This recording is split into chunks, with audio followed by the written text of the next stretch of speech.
మన ప్రభువును రక్షకుడైన యేసుక్రీస్తు నామములో మీ అందరికీ సర్వశుభాలు దైవాశీస్సులు.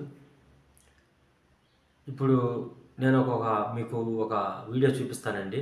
అందు నిమిత్తమే నేను మీకు వివరిద్దామన్న ఉద్దేశంతో నేను ఈ వీడియో ద్వారా మీ ముందుకి రావడం జరిగింది.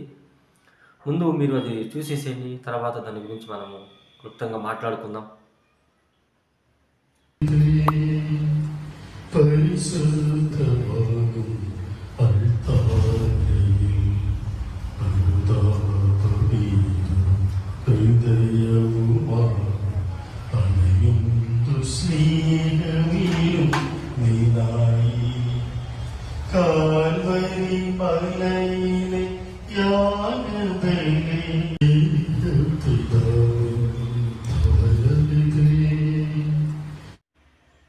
మీరు ఇప్పుడు చూసే ఉంటారు ఆ వీడియో. ఇది ఈ ఈ పని చేసింది ఎవరో కాదండి, క్యాథలిక్స్ వారే. నేను గతంలో కూడా వీరి మీద అనేక విషయాలు నేను మీకు ఇంచుమించు 20 వీడియోల దాకా నేను అప్లోడ్ చేసినట్టు ఉన్నా. కానీ వీళ్ళ యొక్క ఆగడాలు, వీళ్ళ యొక్క మూఢాచారాలు, వీళ్ళ యొక్క అన్యాచారాలు మితిమీరిపోతామండి. రోజు రోజుకి మితిమీరిపోతామండి. మనం కానీ గమనించుకుంటే ఎంత దుర్మార్గంగా వీళ్ళు వ్యవహరిస్తున్నారంటే మీరు అనుకోవచ్చు, అందులో దుర్మార్గం ఏముంది బ్రదర్ అని.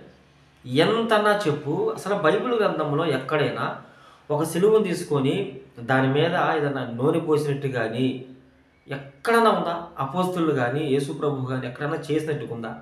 లేదు, అస్సలు లేదు ఎక్కడ కూడా. కానీ ఈ ఈ వీళ్ళు ఎవరైతే మేము క్రైస్తవులు అని చెప్పుకుంటున్నారో వీళ్ళు ఎంతలా బరిదెగించి అన్ని ఆచారాలాగా ప్రవర్తించి చేస్తున్నారంటే, నేను అందుకని మీరు తమిళ చూసేమంటారు, క్రైస్తవ్యము పాడైపోతుంది ఇలాంటి వాళ్ళ నుంచి.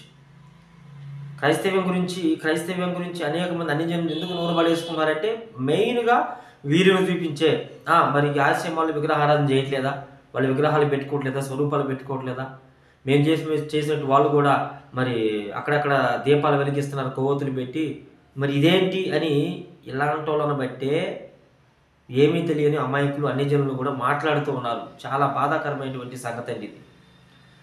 మనం ఇంత మొత్తుకొని చెబుతున్నా వీళ్ళు బైబిల్లో లేదురా, అపోస్తులు ఎక్కడ చెప్పలేదురా, యేసుప్రభు ఎక్కడ చెప్పలేదు.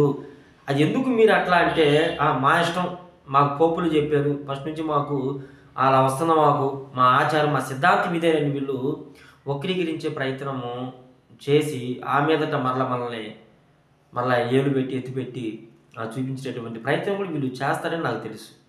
చేసినా ఇబ్బంది ఏం లేదు. మొన్న కూడా మనం గమనిస్తే జాన్ వెస్లీ గారిని, కోసన మంత్రి గోరంట్ల జాన్ వెస్లీ గారిని కూడా ఈ సృజన అనేవాడు ఒకడు ఎలా పడితే అలా మాట్లాడడం జరిగిందండి, చిన్న పెద్ద లేకుండా. తాగి వాడు ఎట్లా పడితే అట్లా ముందు ప్రైవేట్లో పెట్టి లైవ్, తర్వాత మెయిన్ మాటలు తీసుకొని తర్వాత వాడు యూట్యూబ్లో అప్లోడ్ చేశాడు. ఆయన గారిని తిట్టినటువంటి మాటలేమో ప్రక్కన పెట్టాడు. తర్వాత వాడికి అనుకూలంగా కొన్ని బిట్లు కట్ చేసుకుని వాడు వీడియో అప్లోడ్ చేసుకున్నాడు. ఎంతటి దుర్మార్గంగా వీడు మాట్లాడుతున్నాడంటే, వీడియోని కాదు ఇంకా చాలామంది ఇలాంటి అన్యాచారాలు, మూఢాచారాలు ఉంటే క్రైస్తవ్యాన్ని అన్ని జనులు నవ్వులు పాలుగా మాట్లాడక ఎలా మాట్లాడతారు మీరే చెప్పండి అండి. ఇవే కాదు, ఇంకా చాలా ఉన్నాయి. అంత చక్కగా చూడు, అసలు వాళ్ళ సెలువుకు నోరు పోసి ప్రతిష్ఠ చేస్తున్నారు ఆ పక్కన దీపాలు వెలిగించి. నేను ఇది ఆర్వాయిస్ నవత అని ఒక జర్నలిస్టు ఒక వీడియోలో చూసి నేను స్క్రీన్ రికార్డ్ చేశానండి దీన్ని. అవంటుంది క్రైస్తవ కార్తీక దీపోత్సవం అని చెప్పేసి ఆమె హెడ్లైన్ పెట్టి ఎలా పడితే అలా మాట్లాడుతున్నాను కూడా. ఎవరిని బట్టి? ఒకడేమంటున్నాడు, ఇంత చేసే కాడికి ఇక మా హైందవులోనే ఉంటే మంచిది కదా, మతం మారడం దేనికని కామెంట్లు పెడుతూ ఉన్నారు. ఎంత దుర్మార్గం అంటే ఇది, ఎంత అనాలోచిత పనులు అంటే ఇవి, ఎంత మూఢనమ్మకం అంటే ఇది, ఎంత బరిదెగింపు పని అంటే ఇది, ఎంత బైబిల్ని దాటి క్రమం అంటే ఇది ఆలోచన చేసుకొని ఆర్సెంలో ఉన్నటువంటి కొంతమందికి నేను చేతులు జోడించి చెప్తున్నాను, మీ మీద మాకు ఎలాంటి ద్వేషం లేదయ్యా, మీరు చేసి అలా ఉన్నాయి, చాలా బాధాకరంగా ఉంటుంది. బైబిల్ ఎలా లేదు, అక్కడ అపోస్తులు ఎక్కడ చెప్పలేదు. దయచేసి మీ ఫాదర్లు, మీ పోపులు చెప్పిన మాటలు వినొద్దు. మీరు మారండి, మారు మనసు పొందండి. మన ప్రభు రాకడ దినాల్లో చాలా చివరి దినాల్లో ఉన్నాము. దయచేసి మీరు మారు మనసు పొందండి. ఇలాంటివి చేయొద్దు ప్లీజ్, దయచేసి ఇలాంటివి చేయొద్దు. మీరు మానుకొని మారు మనసు పొంది సత్యాన్ని అనుసరిస్తారని మీ అందరి ప్రేమపూర్వకంగా తెలియజేస్తూ ఉన్నా.